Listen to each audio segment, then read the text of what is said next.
Tell us a little bit about your character, George. Do you have a friendship in real life like the one that George and Harold have?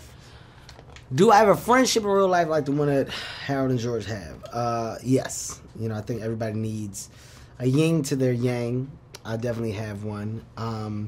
My character George is, I think we've got similarities. You know, he's a great person, great heart, loves to laugh.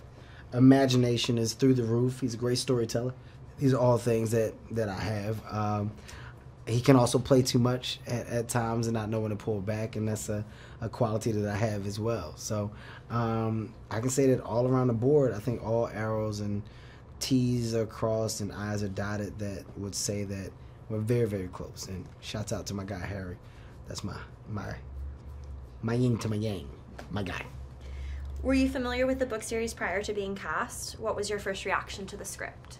I wasn't familiar with the book prior. After the idea of doing the movie was brought up is when I familiarized myself and got it and read it. And not it was a couple of them that I actually read. And then after that, with the script, to see where they took the script and how the script was developed based off of the foundation that was already built off of Captain Underpants, I thought it was good. You know, putting us in a room to not only read it but read it with each other was a really cool experience. And you know, we got to improv, we got to go back and forth, and it just elevated the material. What was your biggest challenge playing the roles of such beloved character?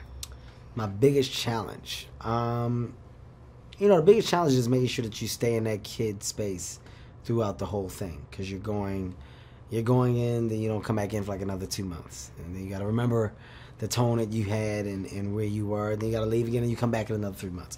So it was just the constant back and forth and battle with just remembering where your tone was so you can keep it throughout the film.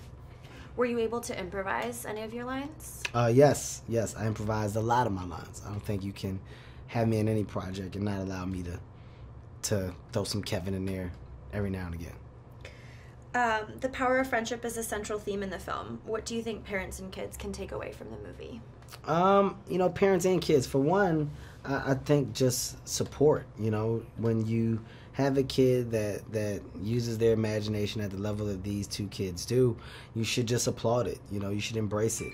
At the end of the day, those kids are tomorrow's leaders, you know, or creators and inventors. So I think that's definitely an important message. Also, laughing. Laughing is universal. Laughing is necessary. It's not something that should be frowned upon in any way, shape, or form. So for this particular film, I think understanding that, but also finding a balance as to when the laughter should be cut off, because sometimes that's where a kid has problems. You know, it's just fun, not knowing when to cut it off. I think they do a great job of realizing that, okay, maybe we should find a good balance and cut it off here so we don't have the problems that we had when we were there.